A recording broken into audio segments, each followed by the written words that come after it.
This is Opinion City, where pro wrestling gets the conversation it deserves.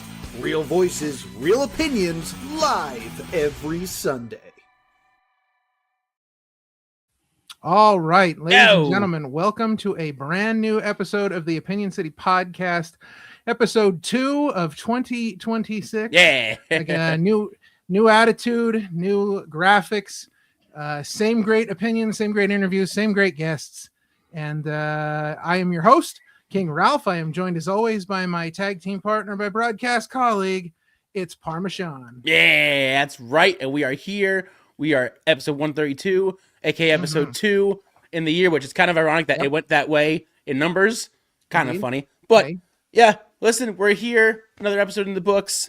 There may be some shenanigans. There may not be some shenanigans. Maybe one, maybe two. But listen, it's 2026. Anything's possible.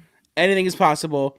But let's get down to it. This week we have, he is truer than true. He is Caleb Walsh from Catchpoint. He has been trained by the likes of Drew Gulak, Costa Tracy Williams, etc., etc. His top 5. Yes, his top 5 driving albums. All right. Well, before we bring him in, I just want to remind you we have a Patreon. So if you enjoy the show, check us out on Patreon and be sure to like, share, and subscribe. And ladies and gentlemen, let's bring him in. Yeah. Truer than true, Caleb Walsh. Yeah. Let's open this pit up. Yeah. Now we're talking. Hell yeah. Fired up. I love it. You know it. You know it. I certainly do. We've been talking for a little bit here now, and there's a lot of things I know. So right. But here's something I don't know. So why don't you tell us in your own words exactly who is Caleb Walsh? So Caleb Walsh.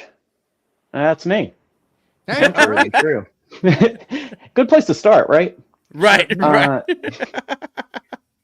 So I am a South Philadelphia punk rocker. I've been around the basement scene for a little bit. I think it's about time we brought this underground culture to the wrestling ring. Yeah. And I got a few surprises and a few shows coming up that we've been working on in the room. So 2026, we're going to start to see the rise of punk rock in the wrestling ring. I absolutely love it. Like a lot of fun. We can't wait.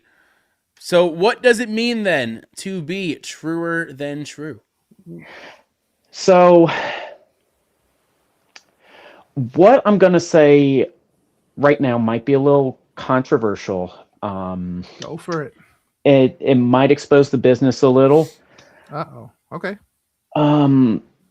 Some wrestlers tend to lie. Okay. No, I never would. No. No. I know, right? That's like maybe that's a little too far, but even when folks say that they're telling the truth, sometimes it's like partial truths. It's like half truths. It's like in a subjective one side, some details are omitted side of the facts. Keeping it truer than true, hey, that's being unapologetically yourself in a world that strives to be like that strives to reduce individuality to like nothing. It's a world that we're in a world where AI replicates things over and over and over again to the point where you feel like you can just put in some kind of code and call yourself an artist. Right. And being truer than true is unapologetically just putting your art out there, being yourself, feeling what's in your heart, bringing that to the piece of paper, bringing that to the stage, bringing that to your friends, just bringing that out wherever you are, and being there objectively. So we've all got our subjective bias, right? Right. Sure. Acknowledging your faults. That's part of being truer than true, Yeah. Acknowledging your faults, taking accountability there, being true to yourself, being true to folks around you. Mm-hmm. So I hope that helps clear it up a little. Absolutely. Yeah, absolutely, indeed. So let's talk a little bit about your training, because you have had the privilege to train at not only one of the best schools on the East Coast, but one of the best wrestling schools, period. Mm-hmm. So Mm-hmm. what's it been like training with the likes of Spicy Mustard, Drew Gulak, and Hot? So I want to give shout outs to every single one of the coaches there. So first of all, I want to give a shout out to Vita Von Star, Of who course. is like, I mean, if you've ever seen Vita Von Star perform, like you know how brutal she can be in the ring. You know how technically sound, how she can just tie you up in knots you previously thought were unheard of. Like, I gotta give her a shout out, because like she has helped with my footwork, my a little bit of my character stuff. Everyone, like, we have a lot of different coaches who bring a lot of different things, aspects to the scene. It's kind of like, you know those polished wooden balls that are like all smooth and stuff. That's those are the different types of blades we got sharpening you at Catchpoint. Because we, like, you know, on Tuesdays we got Nate Walsh. He's also like someone who's, if you know the rep, you know you don't fuck with the rep. No. Right? You don't fuck with the rep. Because like he, for a very long time, strikes were kind of my weak point in wrestling, and we've really been working on those. We've been working on a whole bunch with him. Strikes. He's been, you know, inspiring me to tap into that kind of, I want to call it. Are y'all familiar with King of Fighters?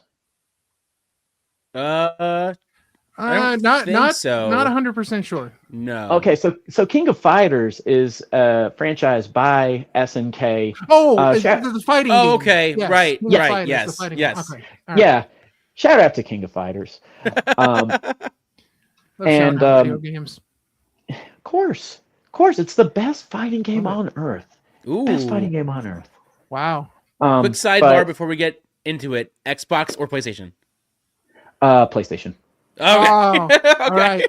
Well, the interview can continue then. You're good. Rock and roll. All right. But in KOF 13, there is a version of Yorigami. He's the guy with the bondage pants and the red swooping haircut. Right. Called Unshackled Instinct, Orochi Yorigami.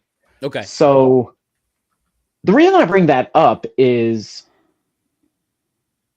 Coach Nate has helped me go from Caleb Walsh to Unshackled Instinct Caleb Walsh. Really dig into those deep, like, inner, And of course, I gotta give props to my dude Kurt Robinson. Yeah, he's not at Catchpoint anymore. He's now in North Carolina, but he has given to me so much knowledge that I will never be able to pay him back for. Like in my first few years, I'm very, like, he was the first guy I met when I walked into Catchpoint.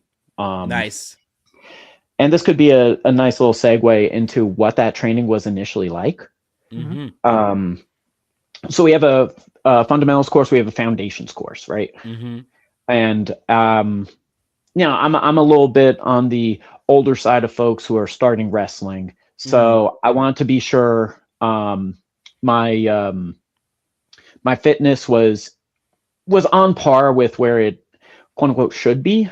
Right. As a pro wrestler, I'm now realizing that's not necessarily a myth, but like, it's there are all kinds of body types in wrestling. There are all kinds of folks with different disabilities and such, and honestly, you just gotta dive in. Right. You're never going to be ready until you're ready, if that makes sense, you know? Oh, absolutely, yeah. But anyway, there's this foundations course, and we were going through a lot of different. There are a couple of real funny stories from this one, because I was my day job was working in Camden at this point, and sixth day of training, I realized I hadn't eaten at all that day. Oh no! And I was like, I was working in Camden at the time, so as you know, Camden, it's a food desert. You're not going to find a ton of reliable options for food. Sure. So I went to the local corner store, and I'm like, hey, give me this spicy ramen. Oh boy, I know where this is going already. Oh boy. Before Rob and Drew kicked the shit out of me for like an hour. They didn't kick the shit out of me. It was an intense workout, but I survived. Sure. Right, good. we ain't doing no Minoru Suzuki shit, Right. But like, I finished eating the ramen, and like I'm going off to practice, and I'm doing rolls up and down the ring. And around my third lap doing rolls, I start to get the McGurgles, as we call it. And I'm like, something is amiss. Something is greatly amiss. Something is wrong here. And I get halfway done my fourth rotation, and I'm like, oh no. Hold up, dude. Hold up, Kurt. I got it. And I proceed to heave another 2 times. Oh God. But I finish all the required laps. Sure. I finished all the required laps, and I learned a valuable lesson that day. You don't do ramen like that ain't digested before a practice. You don't do that. So let me ask you, the ramen. Do you think that the location where you bought the ramen might have been part of the problem? Right. I mean, that's kind of sketchy, I think. I mean, listen, it was a reliable like distributor of ramen. Like, I wasn't buying. I guess. I mean, it was just one of them cup noodles, you know. So. All right. Okay. I thought you meant like it was actually prepared there. Right, like a spicy ramen joint or something. I used to work with this lady that used to buy shrimp at a gas station, and I always thought that's a little too sketchy for me. Like, gas station shrimp is a little strange. Right. Yeah. Gotta say. Gas station sushi as well. Yeah, that's a little weird. Gas station. Shout out to gas station sushi. Right. Shout out gas station sushi. Keep it sticks to your ribs on your road and some other parts of your body, possibly. Shout out gas station sushi. And gas station sushi is probably the only sushi that can visit you like 2 days later. Right. Oh yeah. Comes back and says hello. Hey. Yeah. Hey, what's poppin'? Remember me? I was the avocado roll the other day. Right. Yeah. Anyway, you ain't been texting, so I just tried to drop in and say, hey, what's up? Yep. I want to make sure we were still on good terms. Yeah. Right. Yeah, it's at least Sushi's good at communication. That's what's important. Please talk back. I've never had like communication is such an important part to any sushi meal. I feel is just a general. Yeah. Especially when it's got the conveyor belts and stuff. Of course. You ever been to one of those? Yeah. Oh, it was so cool. Yeah. Yeah. So cool. I've never been. Yeah. My brother brought me to one not too long ago, and I was like, this is amazing. We can just grab whatever you want. Oh, it's so cool.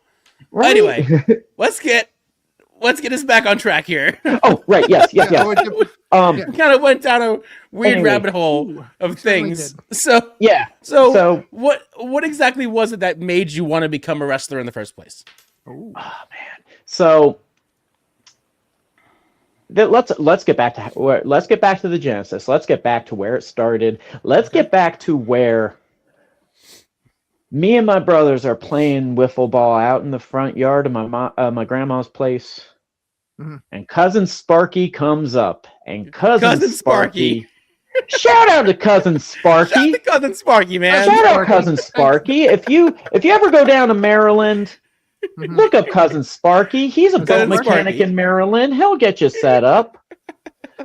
Yeah, he's great. But cousin Sparky was telling me and my brothers about The Undertaker and Mankind. Yep. Hell in a Cell. Yep. Mankind just goes through the cell, and I thought to myself at the time, and this is how you know I was an interesting child. Like, whoa, that's the coolest thing I ever heard. He went through the cage. Yeah. That's so cool. And so I've been a fan ever since. My dad, back when he was still around, he took me down to see WCW taping down at nice. Down at the Spectrum. Yeah. Oh, It was WCW Thunder. It was during Goldberg's streak. Oh yeah. Wow. No, I remember there was one match where Giant, Paul White, he was known as Giant back then. Yep. Disco Inferno's talking shit on the city of Philadelphia because I'm now realizing how easy it is to talk shit on the city of Philadelphia. Right. It's like such low hanging fruit. But so of course Disco Inferno's talking shit on the state of Pennsylvania or city of Philadelphia. When out comes the Giant, who just boom, 1, 2, 3. And I'm like, this is so much fun, Dad. And Dad's like, oh, you're welcome, son. Right. Shout out to my dad, Murray. Shout out to Murray. Hey, What's up, Murray? What's going on, buddy? Yeah. But it's one of those things where I've been a fan pretty much my entire life, but sometimes it was more closeted than others. And that had to do with my own internal, kind of shame, because there was a time growing up where I just didn't like who I was. Sure. And that included a lot of my hobbies. That included like fighting games. That included wrestling. That included punk rock. And now I'm celebrating all three of those at this point in my life now. But what made me decide to really pull the trigger was, I'll be right back. This requires a bit Ladies and gentlemen, it is show and tell time on the Opening City podcast. Visual this requires a bit of a. So this is 2 Out of 3 Falls by Clem Flowers. Oh, okay. It's a book of poetry. Some of these are about Orange Cassidy. Some of these are about the Frog Splash. Oh, nice. That's cool. This one's called Rolling Thunder, and I'm going to read in its entirety because please do. Yes. I don't care. Why do you still watch that shit? It's fake. And my heart fell to nothing. She walked over to her Mustang and got in, waiting for her kinda, sorta, but not really significant other to get in. So we could go to the midnight movie. She'd already assured our friends we'd attend without actually asking me.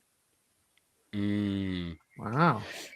It's really powerful stuff. There's one that is I'm not going to read this one. It's an entire 2 pages that's dedicated to the Hardy Boys. It's called Poetry in Motion. It's Love really that. good. I love that. it. But when I went to Wrestling at the Warehouse, the Labor of Love show, Yeah. I got it signed by Edith Surreal and Yuta. Nice. Very cool. That's awesome. Yeah, it's one of my most prized possessions. And Heck yeah. I was talking with Yuta while I was there. I'm like, this stuff looks, it's so cool. And I mean, it's one of those things where, I've been following Chikara. I've been following a lot old school Chikara. Shout out old school Chikara. Oh, absolutely. Oh. We love it here. We love it here. Honestly. Yeah, listen, man, we're all about old school Chikara. Yes. It's so good. But I was talking to Yuta about it, and Yuta's like, well, listen, so I coach up at Catchpoint. I'm like, and then we've got Drew there Wednesdays. We've got and I'm like, hold on. Right. Let the guy cook. Hamsters on the wheel. Right. Hamsters on the wheel. Because there was a point in time in my early to mid 20s where the thought had crossed my mind. Mm-hmm. Do I get into pro wrestling? And then the answer is you are living outside of your car. You are barely scraping enough to make rent, working as a barista, and pirating Netflix from your friend and former friends with benefits. Nice. And right. and you are in no position to be adding another financial expense. And I'm like, I'm not. And that's a bummer. Right. And Sure. it is what it is, and I'm like, well, whatever, I'll get into running instead, I guess. Right. Yeah. Sure. Why not? And I mean, I enjoyed running for what it's worth. It gave me a bunch of great years. And it was something that I did because it was low cost, low, all you needed essentially were a pair of running shoes and the right clothing for the environment, which was a little difficult for me because I didn't have a lot of sweatshirts. I had one sweatshirt I had to keep washing over and over again anytime I wanted to go for a run because I'm not running in a leather jacket. No. I mean, you could. It wouldn't be ideal. It's not optimal wind resistance. Right. I will say. Yeah. But so it's almost like the stars were starting to align. Right. I'm in a much more financially stable time in my life, and I've got there's a quote by Kurt Vonnegut. It's write about what you know. And I'm like, listen, I accrued all of this knowledge from amateur wrestling in high school and MMA when I was at the MMA club in college, and even a few years of capoeira, and and of course I've been in and out of mosh pits since I've been 18, which is a very long time. Why not just bring this to the wrestling ring with what you got? And I'm like, you know what? I'm going to do that. I think I'm going to do that. Hey, let's do. I talked to my partner. I'm not going to say her name on air because I don't know if she wants her name said on air. Fair enough. Folks in my personal life know her name They don't need that. No, they don't. No. Everyone doesn't need to know Right. my personal relationship Sure. news, but I said to her, I'm like, hey, I'm thinking about taking up pro wrestling, and she's like, hey, and I'm like, wait a minute, let's do this. Because like I feel like COVID was an important time in pro wrestling for a number of reasons. Right. Not least of all, I found out that a lot of friends I'd met through the running community not only also were wrestling fans, but were like buddy with like Bryce Remsburg. We're like getting drinks with Bryce and stuff. And I'm like, dude, why didn't I know this about y'all before? Right. This rules. Yeah. Hardcore. Yeah. And so like around late 2020, early 2021, when folks were starting to get back to together in gatherings and stuff, my friends had this party we would have every Memorial Day.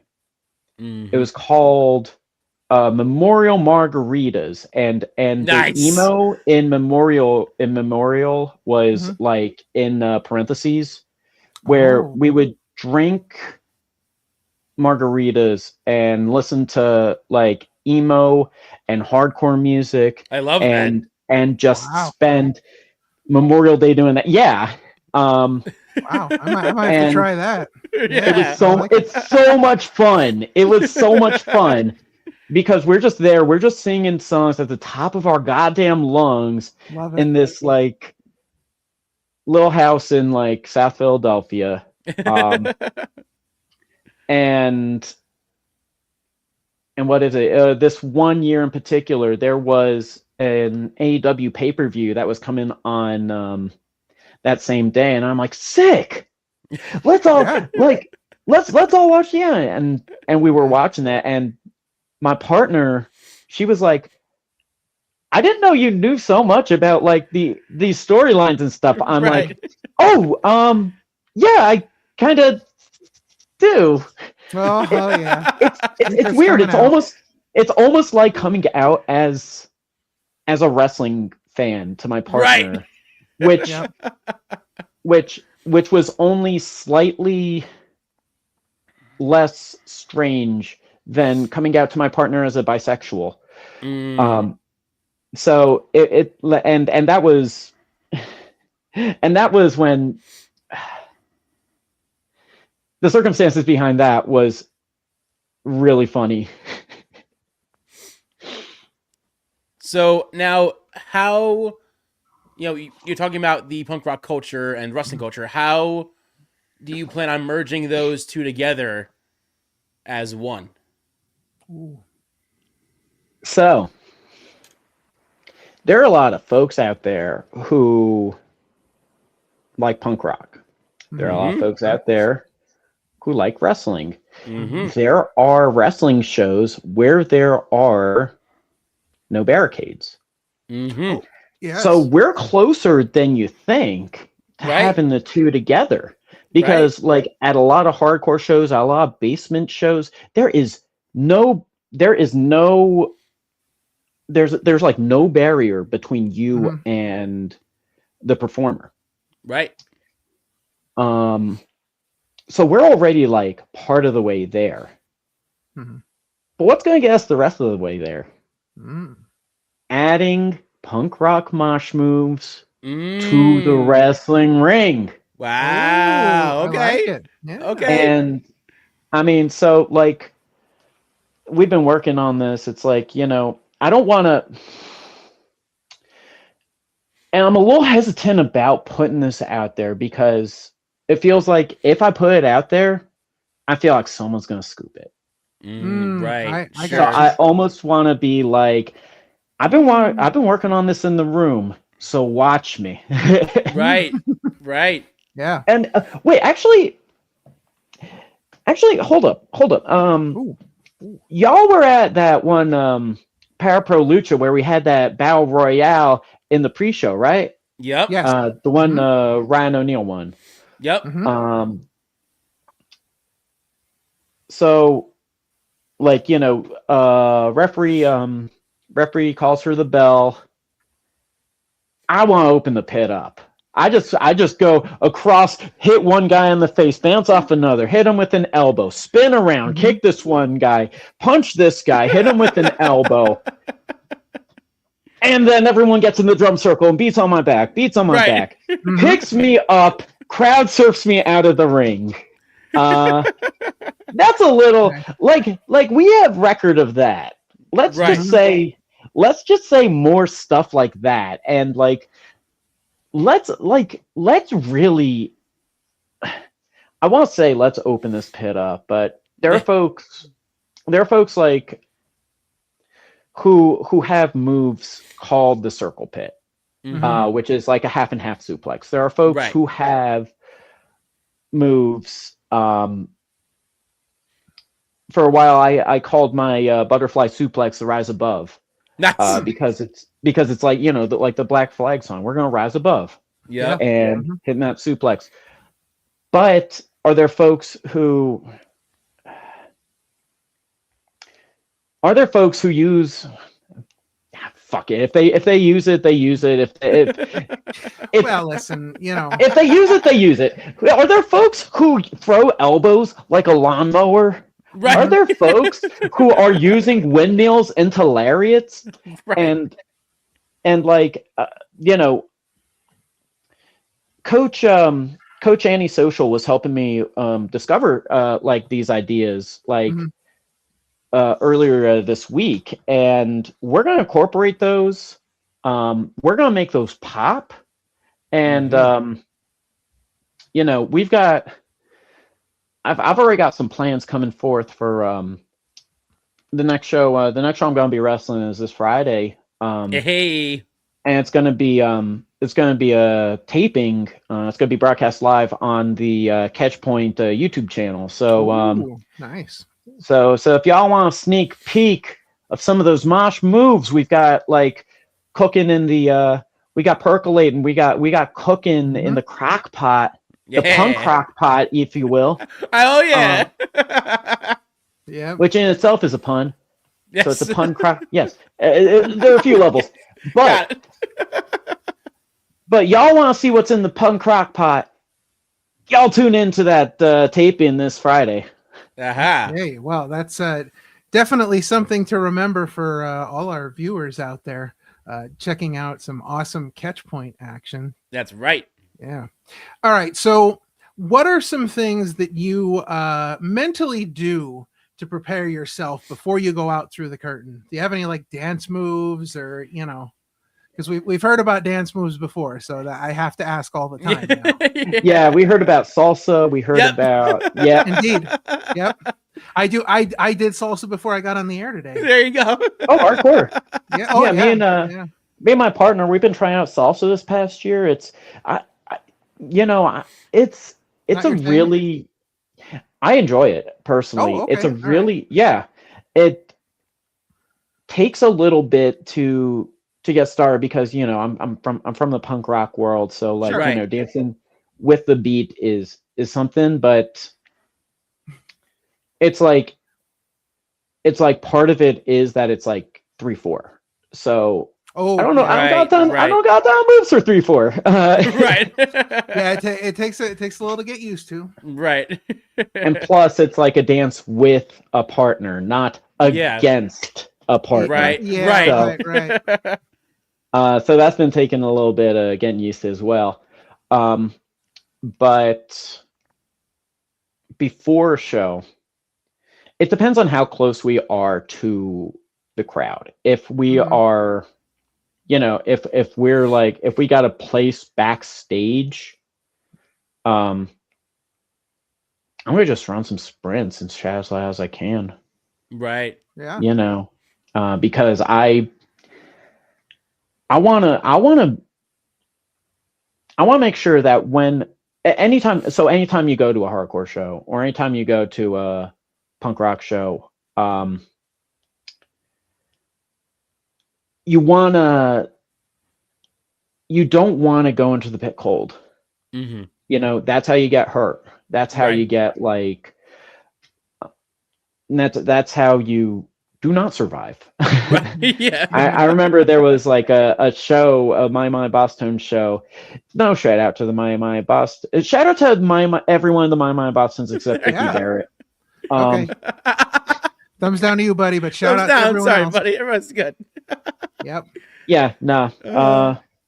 But we were I remember I just got so dehydrated in that show that eventually I just started stumbling over folks. But Yeah. I mean, the openers were like the Pie Tasters, Right. and like who was the other band? They were really good.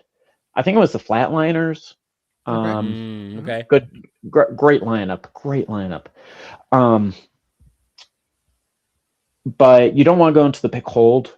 Right. You also don't want to go into the pit worn out. So it's not going to be super intensive, but you know, you get used to projecting. You get used to like, I remember before said Battle Royale at Power Pro, me and Death Cult, we were just like in the back, just like throwing forearms at each other, just like hit me, hit me, hit me, hit me. Ah! And so I save that for special occasions. I save that for special occasions. Yeah, absolutely not. If I'm going against Sean, we're never like, doing that. No. Never doing that. I'm good. Nah, bro. No. I'm gonna get to the next I'm gonna get to the next royalty wrestling show, and I'm gonna see y'all in like suits of armor, just like throwing forearms at each other. Listen, and I'm gonna be like, If we were in suits of armor, I would absolutely. That's a different story. That's a different story. Yeah. At least there would be like a barrier. Fair enough. I can respect that. So while we're on the subject here, being a veteran of mosh pits, have you ever in your, and this is gonna be weird, but have you ever in your life seen a Christian mosh pit? Because there's a thing about Christian mosh pits. It's the most insane thing you'll ever see. So I ended up being a security guard at the largest Christian music festival in the United States. And so they had a stage that they called the Fringe stage, which was they kind of grouped in all your like heavy metal, punk, rap, all, your alternative bands. They mixed it all together on that one stage. So there was this massively heavy band. They're called Sleeping Giant, which they're really good. They don't, I think they're done like touring and doing music now, but I was on the outside of the mosh pit. I was making sure that people that were not in the mosh pit didn't get like sucked into it. So they're doing a circle pit and everything's going fine. And the minute somebody gets hit and goes down, everything stops. And everybody walks over and they pick them up and they dust them off and they make sure that they're okay. And they give them their glasses back and get them all, straightened out. And then one guy starts the circle pit again. And then it goes again until somebody else gets hit. Then everything stops. That's insane. That's interesting. That's a sense of community that I deeply respect. Most of the time when I'm in mosh pits, folks will continue the pit, but there will be like a subset of folks who will create like a circle around someone who's fallen or someone who's dropped their glasses or lost their hat or something. They'll create like, that circle of protection, and then they pick up their stuff. But the mosh pit still continues. It's interesting that they stop the entirety of the mosh pit just when one person falls. And that's like a sense of solidarity that I feel we could be using today. It was just strange coming from, like when I was in high school, I was in the high school band, and we would have this big band banquet at the end of the year at this nice banquet hall and everything, and there would be a DJ on stage playing music afterwards, and people would be dancing and stuff. And so we managed to convince the DJ to play Sepultura, and he put Sepultura on, and we just started moshing. And all of a sudden, all these people came out of the kitchen, and they're screaming, and they're get out, get out. They threw us all out. So going from that to, the circle pit, where everybody just stops everything, it was a little jarring. Shout out Sepultura. Yes, absolutely. Right. Man, they ruining band banquets since 1994. Oh man, it's fantastic. It is. Now, for you, Caleb, thinking about starting wrestling, was there a specific maybe match or moment that made you decide that's it, that's what I want to do? So when I've gone through different phases of what appeals to me in wrestling, and I continue to evolve those tastes. I can't recall what it was when I was in my early 20s. I know it was probably some deathmatch shit because that's sure. I was a Mick Foley fan, I was a Terry Funk fan. How can you not? I know. Classic. Yeah. When I was that, but that was that was probably me in my 20s.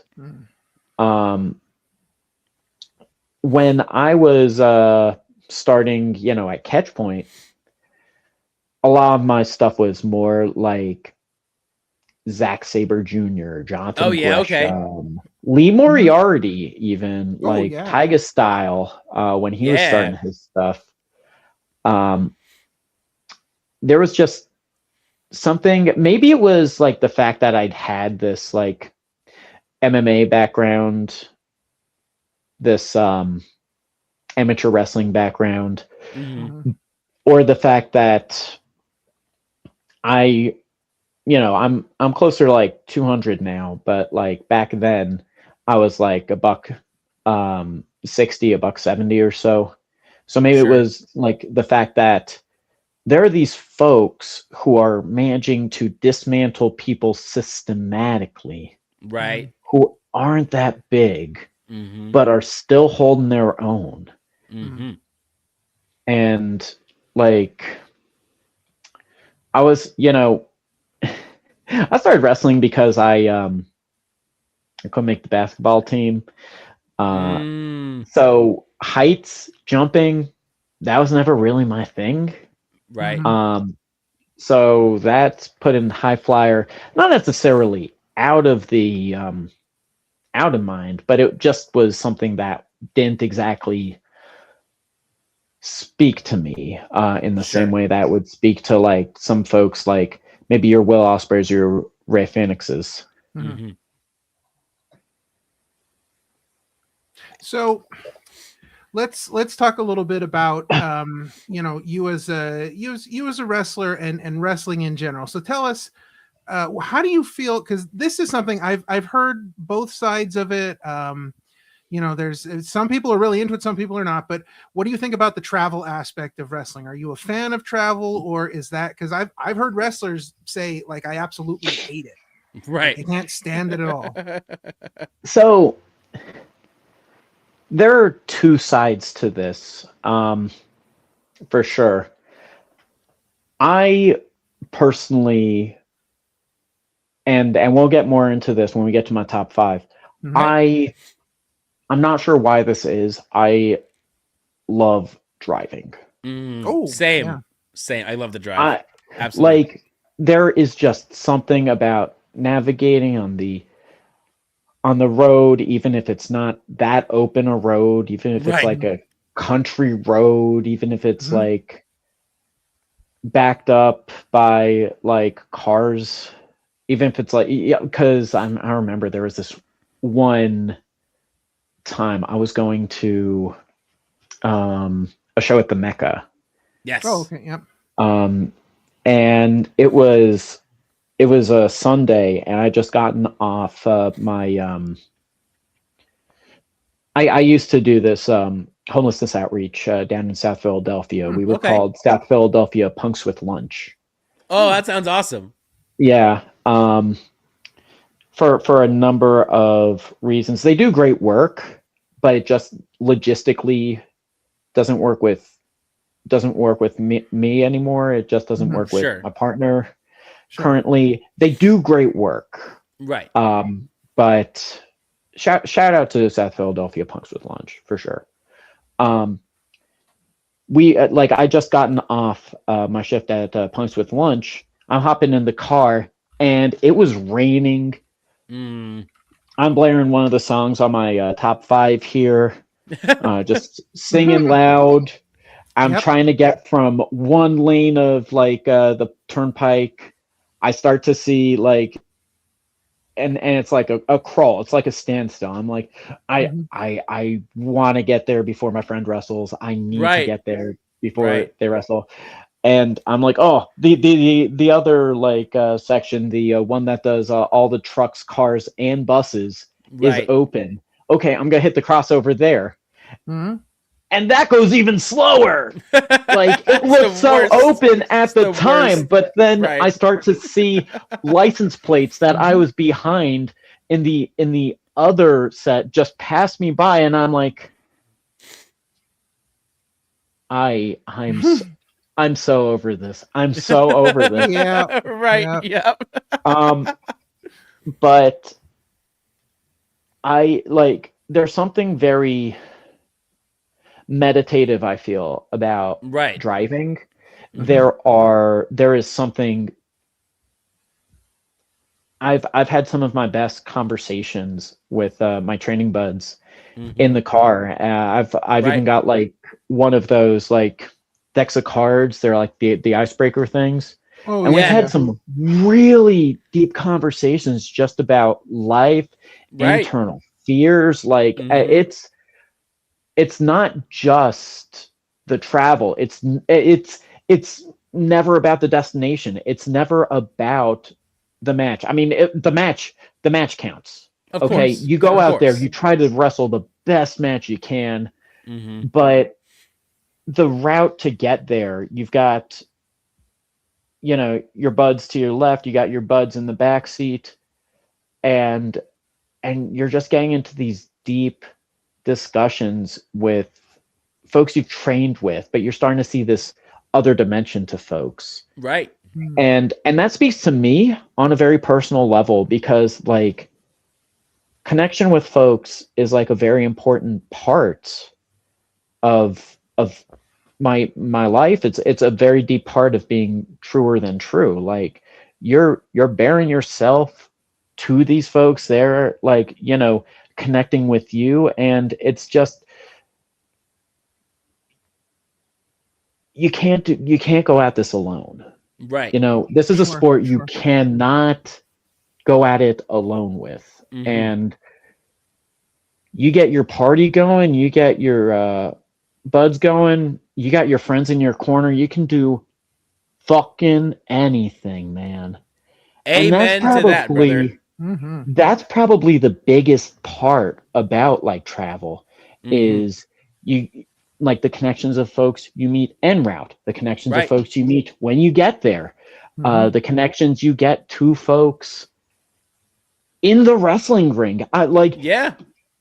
Some of the folks I've wrestled, I feel like I understand, I know on a deeper level, because we've had that in-ring communication going. And I'm not even talking about talking or yelling at each other in the ring, but just the way they throw a strike, the way they hit you with a pile driver. There's a very, quite literally, unspoken connection there that I think is missing in a lot of the way we communicate just in society. Sure. Yeah. So with that in mind, I'm going to go out there after this interview, I'm gonna punch every friend I have in the face. Nice. I think For fun. That's a great goal. I think a great goal. Shout out to all Caleb's friends who are about to get punched. Shout out to all my buds who are gonna get punched in the face. I'm gonna drive all the way up to Connecticut. I'm gonna punch my ex-drummer in the face. I'm gonna go back to Bryn Mawr. I'm gonna throw a big back elbow right at my bassist. Listen, I'm gonna come back. I'm gonna hit Dog Secretary. Are y'all familiar with Dog Secretary? Dog Secretary? I don't think Dog so. Secretary. No. I don't think so. So there is. So my partner and I have a dog. His name's Woody, and every Thursday I work from home, and he acts as my little secretary. Gotcha. So, okay. The biggest problem with Dog Secretary is he does these hijinks, and I don't understand why he does it. Like, he replaced himself with a gray seal one day and thought I wouldn't notice. He knocked over a thing of flour and tried eating all the flour. Oh, great. Yeah. Wow. So he gets into these hijinks, and every Thursday, I try to post a poll in my stories asking folks what we should do about this, because as I see folks who are watching my stories, they're stakeholders in my livelihood. Right. They're stakeholders in Dog Secretary's livelihood. Right. By proxy. Right. Sure. So typically there will be 3 options and then a 4th option to fire Dog Secretary. Ooh. And there is someone who week to week will just always choose the fire Dog Secretary option. And I don't know what Dog Secretary did to them. I don't know what Dog Secretary or what they think Dog Secretary has done to them. I can assure them Dog Secretary is not the menace they think he is. Right. Yeah. He just goes a little nutty sometimes, but don't we all? Listen, Dog Secretary is just misunderstood. That's the problem. Yes. See, Dog Secretary ate all that flour because Dog Secretary just wanted to get baked. You bring up a really good point. There you go. If you want to get baked, you could just ask me. I would have shared. Well, that's the thing, I mean, you should have just said something. He doesn't have that level of communication. Right. Of course. Of course. Do y'all watch Black Mirror? I'm not pretty big into horror stuff. I know of certain episodes, I should but be watching it. Yeah. Because people who know that it's probably something I like tell me all the time I should be watching that, but I got you. Yeah. I'm just gonna mention the premise for one of these. The premise for one of these is that there's a video game creator who creates a game where he says it's not about winning, it's not about I've seen that one, yes. An objective. Okay, so you've seen that one. So so you know where this is going. It's like the way he communicates with me has to be through like these external means, right? And for me to take a lot of LSD. Yeah. Right. Have you ever seen the television show Wilfred? Have I ever? That is literally one of my favorite shows of all time. Like it's so good. I love that absurdist shit, man. Right. Oh, absolutely. Man, I could just sit back and laugh at that for days. Right. Like, for real, right? It just gets me. Yep. It's good. Man. We need more giant, shaggy characters. Yes.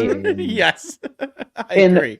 In television and in wrestling. Yes. Yeah. Yes. Give me your biggest bears in wrestling. We've got like Bear Bronson, but I think we can go even bigger. But like what about but like what about Unicorn Party? Does that count? Unicorn Party is a unicorn.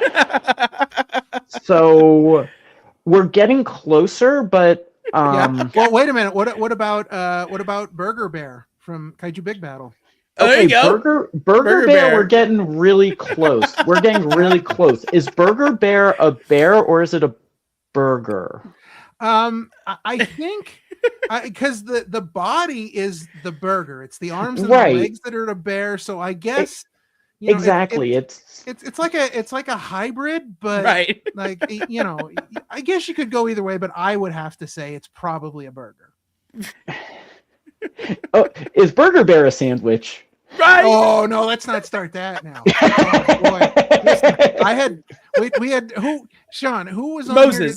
David Moses. David Moses told me that that he thought that hot dogs were a sandwich. He also told me that he thought tacos were a sandwich as well too, which And burritos. I told the wife that, and she was just like appalled.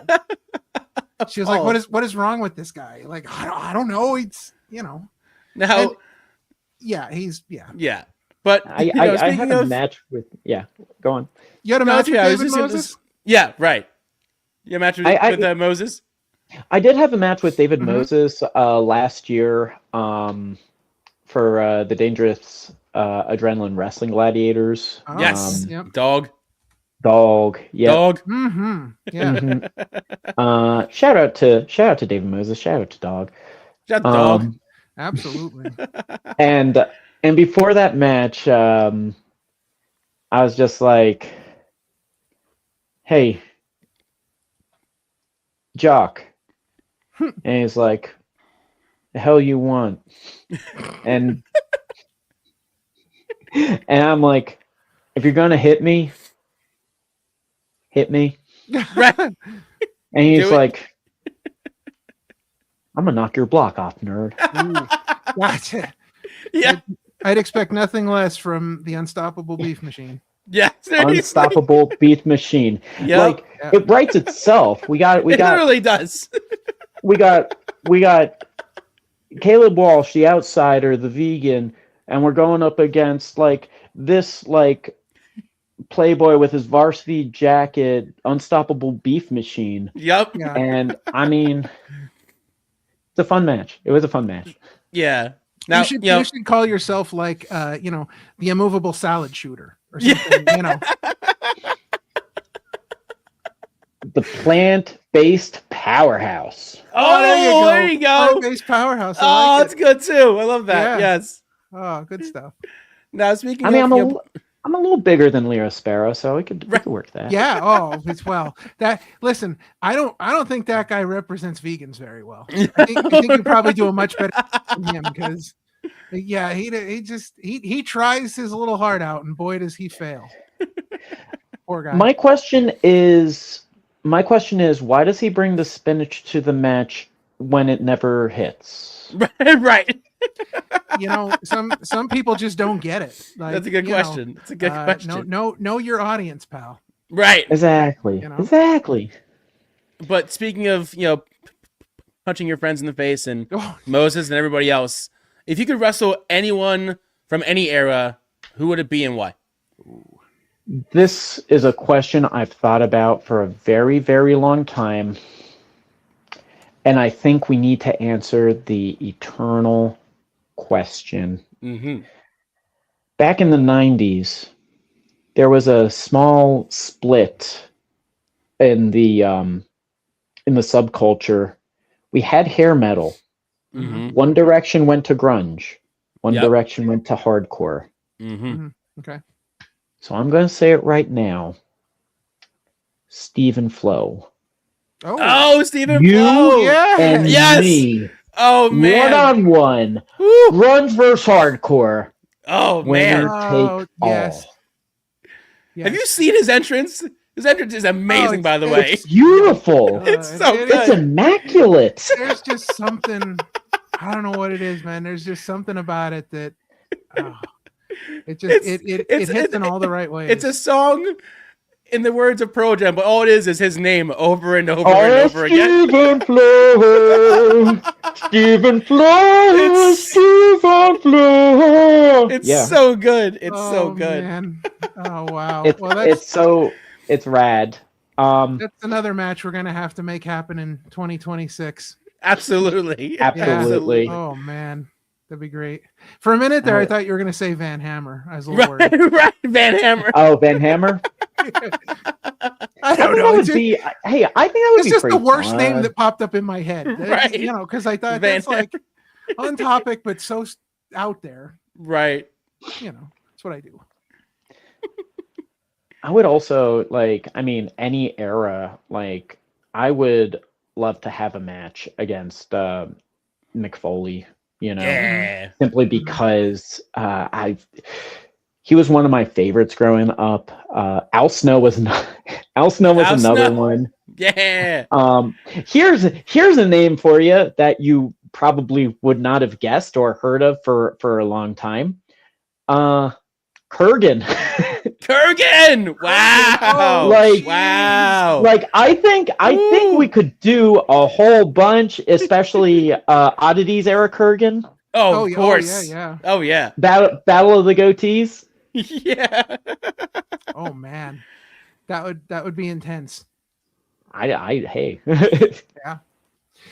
So speaking of wrestling and things you would like to do, where haven't you wrestled so far that you would like to wrestle in the future, whether it be a promotion or a state or a country or whatever it may be, Mars, who knows? So I'm going to get more into this when we talk about my top 5 albums. Okay. But there is a promotion based in Connecticut. Okay. That uses the names of some of my favorite albums. They have big parties yearly. Okay. In the form of luau's. That promotion is wow. Blitzkrieg Pro. Yes. Blitzkrieg. Yeah, yes. I would yes. love to wrestle at Blitzkrieg Pro one of these days. Absolutely. And of course, I would, the other one I would absolutely, that I think would be my absolute mecca, would be Fest Wrestling. Are you familiar with Fest Wrestling? Best Wrestling. Fest. Best Wrestling. I've heard it. I don't know much about it. Right. Oh, I get to talk. Oh my God. Okay. So I'm ready. Hit me with it. There is a yearly festival in Florida, which takes all of the big names of punk rock from the previous year, called Fest. Okay. Nice. It's a really creative name. But in the past few years, they've started bringing wrestling to Fest. Nice. So it would be a weekend festival of punk rock and wrestling, and I would never sleep. And if someone has a fighting game tournament there, my life would be complete. That'd be that'd be golden. Yeah. That's all I would need for a weekend. Yep. And that is that's absolutely on the bucket list. Because right now I've checked off New Jersey, I've checked off New York, I've checked off PA. So there are a lot of states I haven't been to yet. Yeah. And to have maybe I could do a match in Vermont. Maybe I could do something in Maine. Maybe I could do something. I got a buddy who's in Indiana, who is in Indiana. Yeah, right. Say that right. Yeah. Did that one time fast.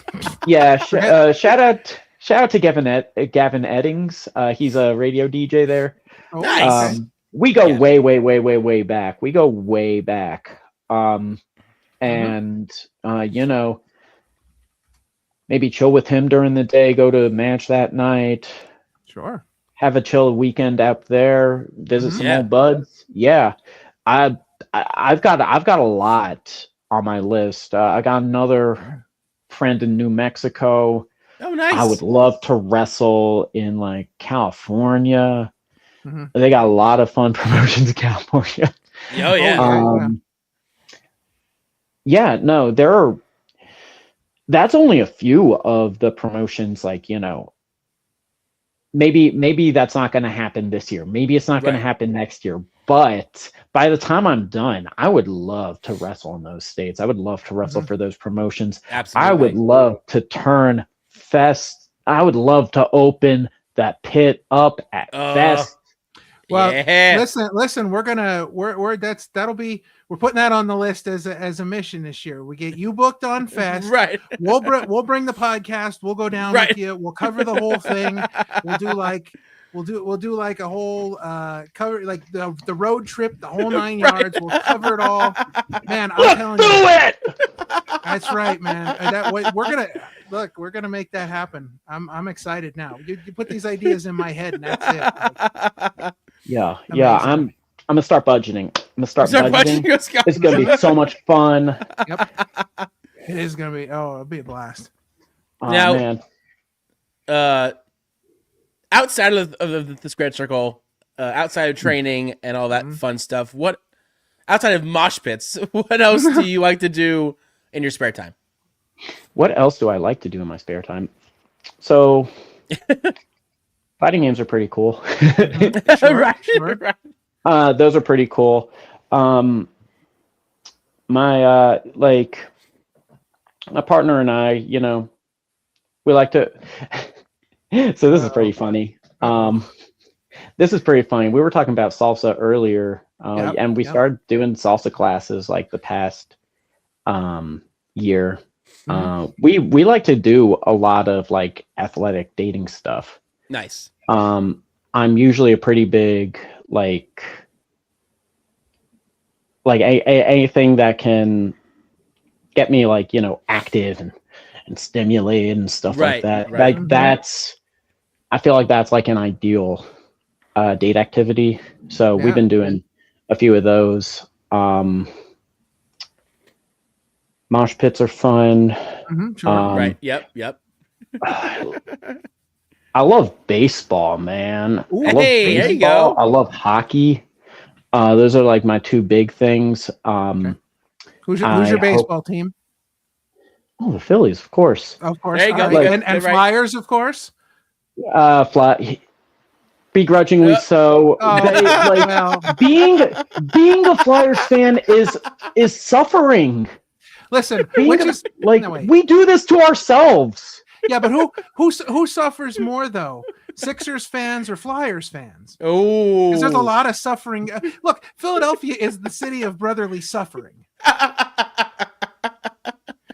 So I don't know who suffers more though, because it's not great. Either. I mean, neither have a great front office. Why they share a building? It's why they're in the same building. They just throw that's them why over they're there in the and same. say, suffer together. No, here. So I shall answer that question with another question. Okay. Which one has Gritty? Oh, that's the Flyers. Exactly. So who has suffered more? There you go. I got you. Yeah. Right. That tips the scale there. Right. I don't mean to brag, but when Gritty was announced, I was the moderator of the biggest Facebook Gritty fan page in Philadelphia. Oh yeah. Wow. All right. Wow. Shout out to Gritty memes for Philly teams. Hey, all right. Listen, now you can claim, just like I do, that you're a mildly successful internet personality. There you go. When people ask me what I do, that's what I tell them. I'm like, I'm a mildly successful. Mildly successful. Yes, mildly successful. Yeah. Yep. Yeah. Hey. Yep. It's a dream come true. It certainly is. It's my childhood dream when the internet was but a twinkle in Al Gore's eye. Yep. Yeah. Wow. I mean, we can't shout out to Al Gore. We can't thank you enough for the internet, because without it, geez, where would we be? Oh man. Some shout out to Al Gore. Some level of shout out to Al Gore. Shout out. Yeah. Begrudging shout out to Al Gore. I don't like giving shout outs to politicians. Yeah, they already got big enough egos, It's fair. Yeah, it's true. Yeah. It's true. All right. So, what does the future hold for you, and maybe some of your goals for 2026? So my goals for 2026, I definitely want to visit 3 new states for wrestling shows. What I like about Catchpoint is we've got a Discord and we can arrange rides on the Discord. And I'll just be like, hey guys, anyone going to West Virginia? I'd like to pull up. Right. I'll throw you some gas money. I'll throw you money for tolls. Anyone want to go to Delaware? Anyone want to go to Maryland? Right. I've been to Maryland yet. That's wild, right? So I'm gonna check one off this Friday. Hey. Oh, hey, all right. Hey. All right. So that's one 2 down, more to go. Yep. Oh boy, you're starting off hot, man. What is it? Like it's not even we're not even like 20 days in yet. And you're already checking one off the list. Let's go. Yeah. But I feel like a lot of this year is going to be exploring options for promotions. Sure. I'm still going to be doing ring crew. I think I did the math, and I think I did like ring crew for like 60 shows last year. Wow. Wow. Which was which was a lot, but I mean, that's how I met y'all. That's how I met like a lot of folks I have like long-standing, friendships, relationships, acquaintances with in the Philadelphia scene. Sure. Yeah. It's mostly going to be social, growing that social network, growing that social. Right. I hate the term networking because networking implies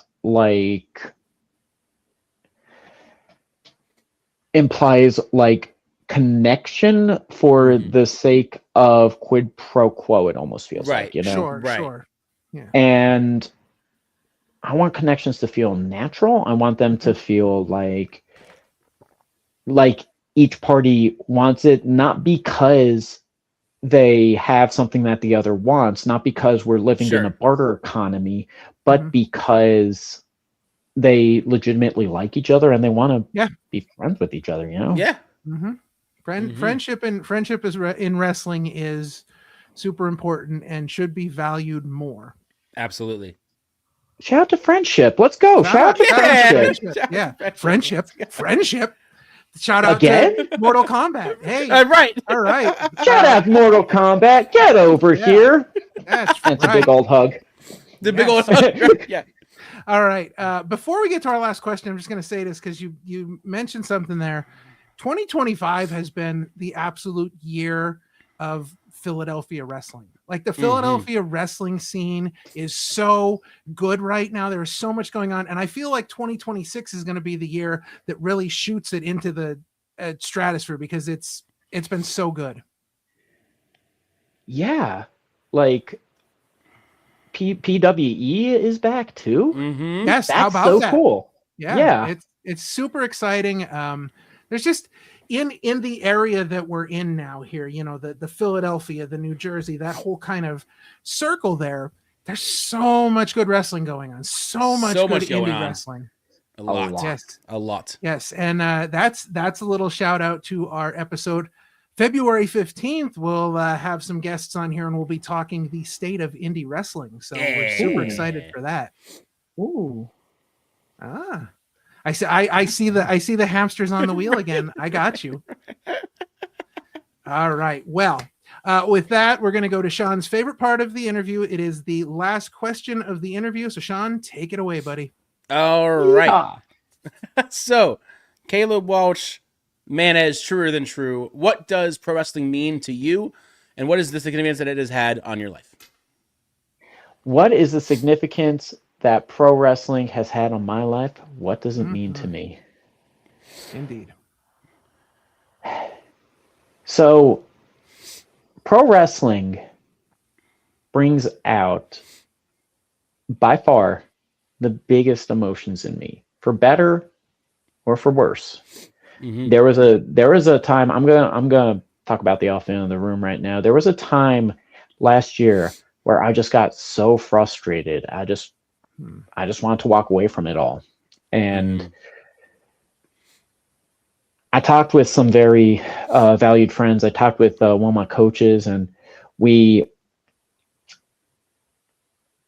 eventually decided, like, this means way too much to me. Like, this entire sport, it's a sport, it's an art, it's an expression of storytelling that really speaks to the human soul, I feel like.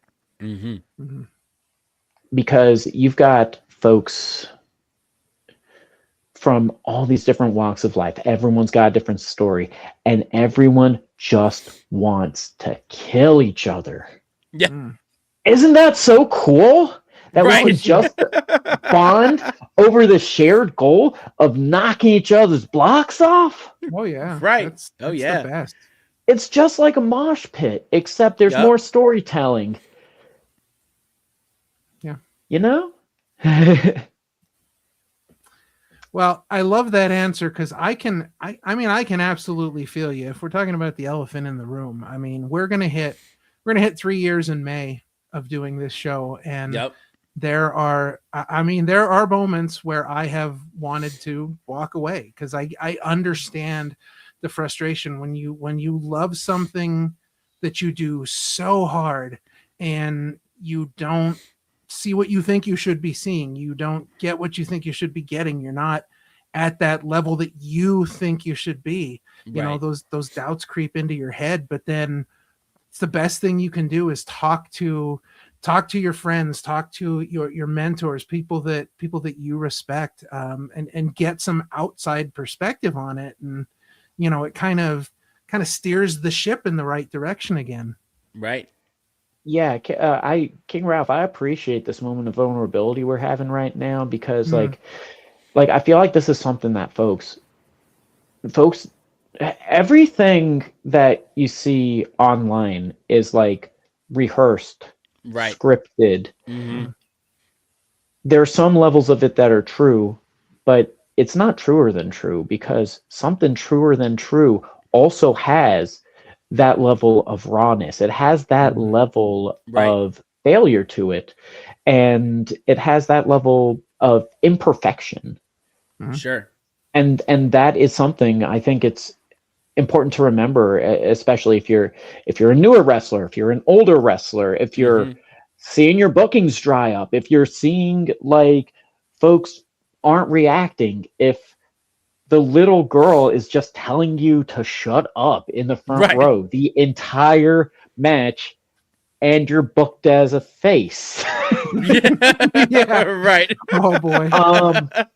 It's like it is so important, and it is so necessary to have that like circle you can rely on to help reel you back in, and for you to reel those folks who you know are struggling as well back in. I said it before, but yeah, we are like, no one person is an island in this sport. We're all interconnected. Yep. So, you know, love your friends, man. Absolutely. Very well said. All right. Well, that is going to wrap up our interview portion of the show. We are now going to move on to our top 5. And Sean, remind us once again, what are we talking about today? We're talking specifically top 5 driving albums. All right. I am ready to go. Excited. I'm excited. I feel you on the driving thing. I love driving as well. I just got a new used vehicle about a month ago, and it's seriously, I'm a bigger dude. So like some vehicles are not the most comfortable for me. Oh, God, I could take a nap in this thing. It is like the most comfortable ride I've ever had. And I absolutely love music while I'm driving. It has to happen. I can't be in a car without it. It is, the wife will tell you this too. It is literally one of my favorite things in the entire world. Is just listening to music while I'm in the car. So absolutely, this is right up my alley, and I am ready. Dog, I've been in car rides to shows with folks who wouldn't say like a word, and as long as we had a good album on in the background, I'm just like, that's all you need. Okay, that's all you need. Yeah, absolutely. All you need. I want to start with a few honorable mentions, yes, because narrowing it down to 5 is just such Right. an idea. It's a little hard. A little hard. Yeah. So the first one is Fear of a Black Planet by Public Enemy. Oh, okay. I'll listen to that one like all the time going to outreach, just thinking about like this is what we need right now. This is what South Philadelphia needs right now. Right. And we need to get that power back. Mm-hmm.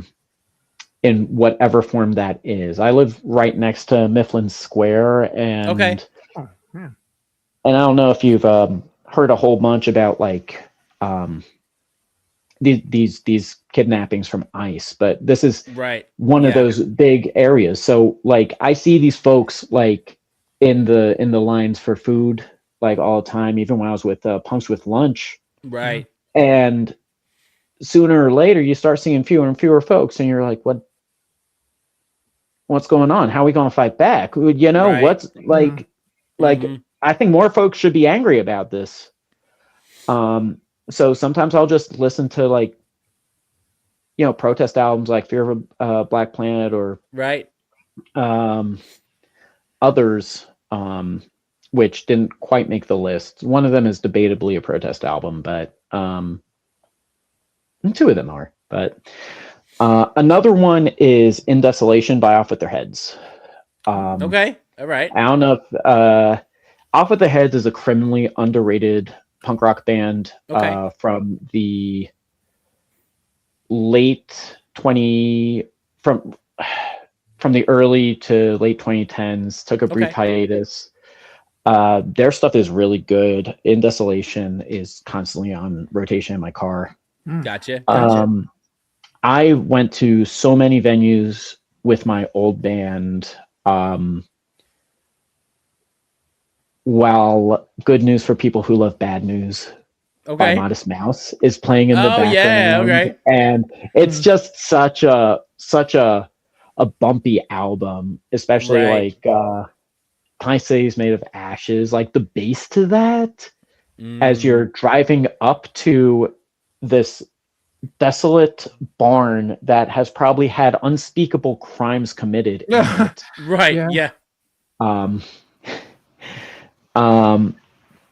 And my final honorable mention is any album by the Wonder Years or the Menzingers. Because while they are like two of my favorite bands, I'm wearing like, you know, I'm repping right now. Yep. Those are more situational albums than driving. You know, maybe biking is probably better for those, but like they don't quite hit the same as these top 5. So I'm just gonna put them in honorable mentions. I think their albums are solid start to finish. Most of them. Most of them. Maybe not so much the one where Captain Crunch is making out with the Kool-Aid Man, who is fun. Yeah, that's the Wonder Years like to pretend that one didn't happen either. Right. But let's go to number 5. Let's do it. This is a classic album that really opened the doors to punk rock for me, and there are just like a lot of nostalgic bands on this one. The Vandals, Dance Hall Crashers, Tsunami Bomb. And this one is a Kung Fu Records sampler number 6. Punk rock is your friend, and so is hardcore. It's got a little Bahumet on the CD. And start like I can't listen to that with everyone because like some of the vocals are a little hoarse for some folks. Right. And when you get to the really hardcore stuff, it's like I've had many folks just say, "Can we just not listen to this today?" And I'm like, "It's fine. The next song's great. The next song's great." Right. Kung Fu Record sampler number 6. That's number 5. All right. This next one is a classic Philadelphia punk band, The Loved Ones. Their album Keep Your Heart it's start to finish. Just one of the problems with punk rock tends to be a lack of variation, like similar BPM on the album, similar sound to a lot of the songs. I know that's a criticism Rancid gets a whole lot. Sure. Keep Your Heart by The Loved Ones manages to subvert that by managing to make each song sound different, despite the fact that they're all very, they just make me want to slam my foot to the pedal and just sing along, man. And to me, that's your ideal driving song. Yeah. And they got really good, like, sing along, kind of threads there too, what's it called? Really good sing along verses there too. Breathe in, yeah. And it's just like, y'all know what to do when they get to this. Breathe in. Right. This next one makes me think of my partner a whole bunch. Her favorite band is Chumbawamba. Chumbawamba! Yeah! Right? Uneasy listening. Let's go. And I don't know if this one needs a whole lot of explanation. Chumbawamba is... they're so cool, and they're so... this is by far the funniest album on the list, but in that satirical, biting way that they have. If y'all aren't... If anyone listening ain't hip to Chumbawamba, listen to their songs. Right. That Tub Thumping, that went mainstream. Listen to their albums, read their album lyrics, internalize their albums, come into this Chumbawamba cult. It's great here. This album, Uneasy Listening, it's so much fun. Play it for anyone. I'm pretty sure Ralph's subscribed to that cult. Well, listen. Let's go. I will say this much: I have never heard anybody in my entire life say that Chumbawamba was their favorite band. So that is a first, I will say. That is. It's one of those things that comes at the right time. Right. Yeah. No, I understand. I get it. This next one was the title of a Blitzkrieg Pro show. Hey! And it's by Saves the Day. It's called Through Being Cool. Ooh, all right, cool. This is my favorite summer driving album of all time. I feel like it hits a little different now than it did when it was released, because the music video, I just remember the music videos to this one. Rocks Tonic, Juice Magic being on all the time, and hearing what's the other one? The one before that. I'm drawing a blank. I'm thinking of Hollyhock's Forget Me Nots, but it's not that one. And all I can think of is Hollyhock's Forget Me Nots. Because I said to Wildflower once, if we were going to be a tag team, we should do that. Right. Shout out to Wildflower, or not. Hey. Or not. No, He's in Wildflower LLC, so maybe not. I don't know.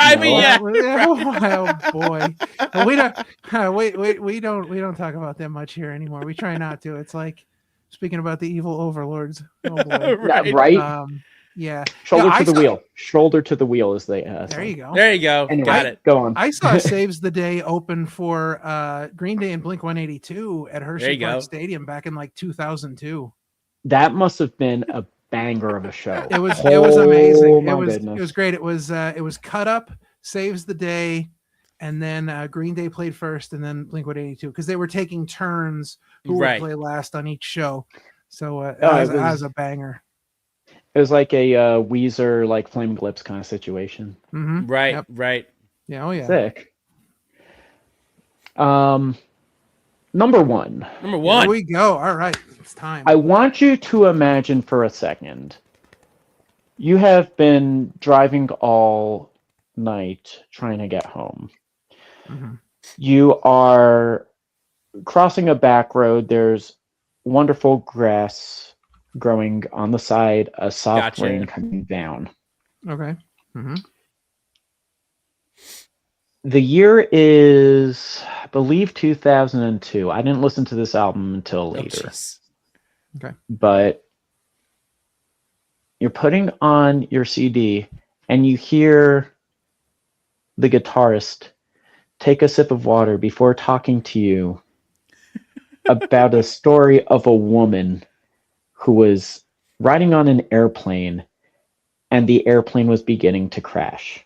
This sounds like a nightmare, but it's actually one of my, like, there's a certain way Connor Oberst has with words.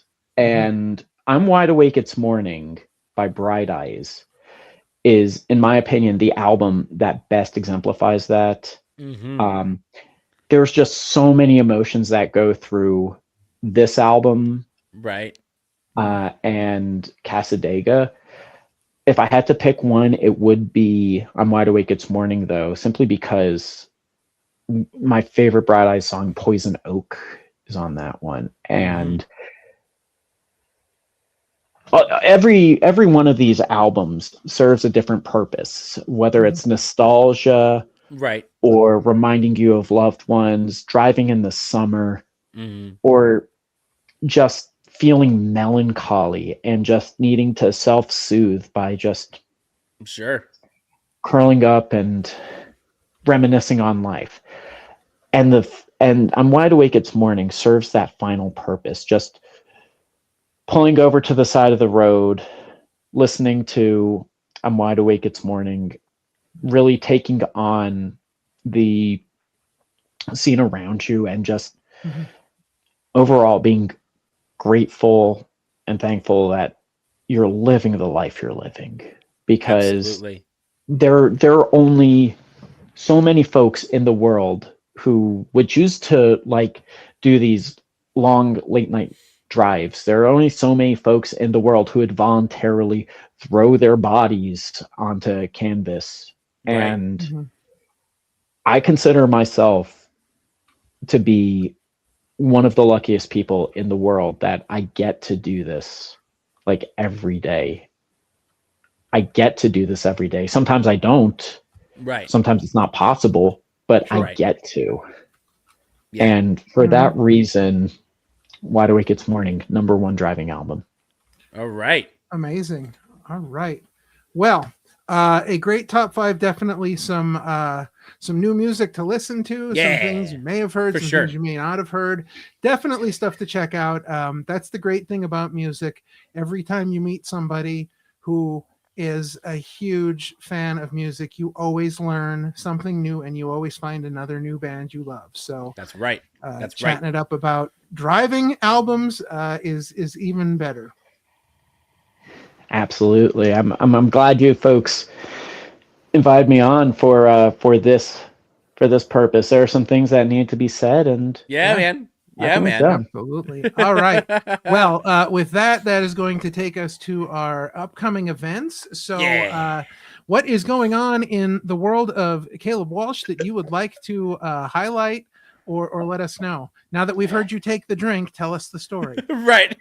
So there's this woman, and she was flying high on an airplane above the largest body of ocean on planet Earth. And she tried to start a conversation. Anyway, that's going to be a great clip. All right.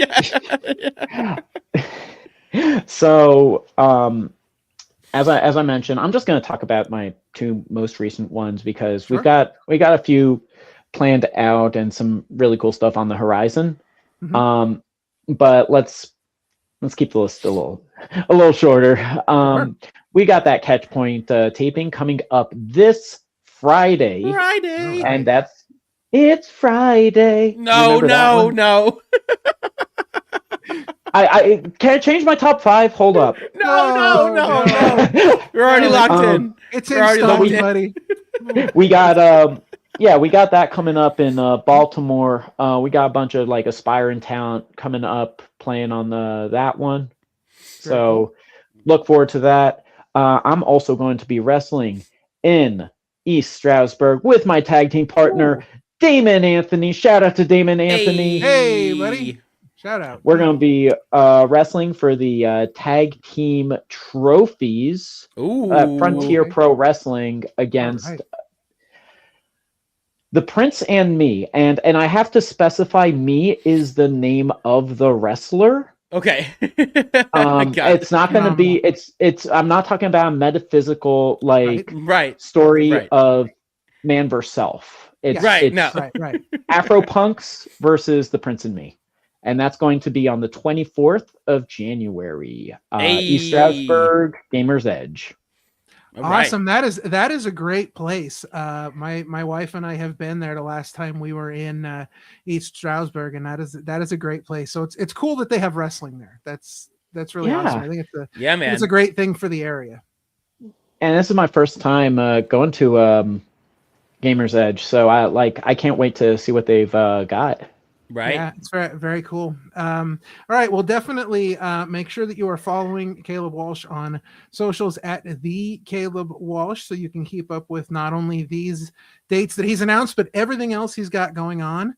We have some upcoming dates, as we talked about earlier. On February 15th, I will be joined by some special guests to discuss the state of indie wrestling.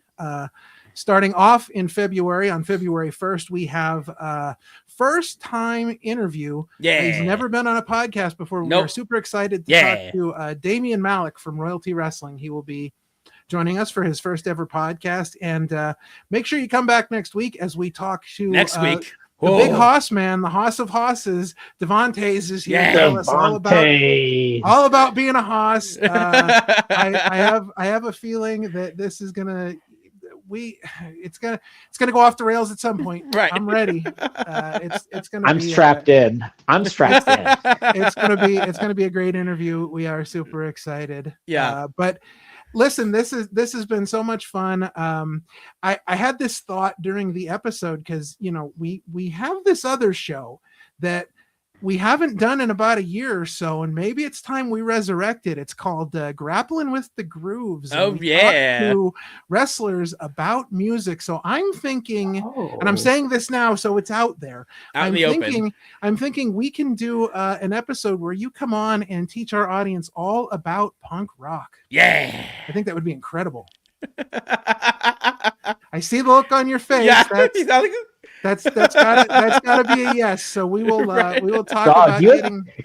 You have no idea how many books I have on this subject. I'm excited, man. Professor Caleb Walsh is going to be at your service. That's right, Professor Caleb Walsh, Punk Rock 101 in Degenstein Hall, room 304. Punk Rock 101 by Bowling for Soup. Right. Yes. Amazing. Well, this has been super fun. It has been a great time, getting to chop it up with you, talk about wrestling, talk about punk music. Shout outs to how many people, whoever. Shout outs to everybody everybody we shouted out. And shout out to the 215. Oh yeah, absolutely. Shout outs to everybody. So all of y'all. I think that is going to do it for this episode of the Opinion City podcast. For Truer Than True, the punk rocker himself, Caleb Walsh. For Parmesan, I am King Ralph. And remember, kindness is free, so be kind to each other. God bless each and every one of you, and we will see you next time. That's Opinion City. New episodes live every Sunday on YouTube. And to our Patreon members, thank you for supporting independent wrestling media. We'll see you next time.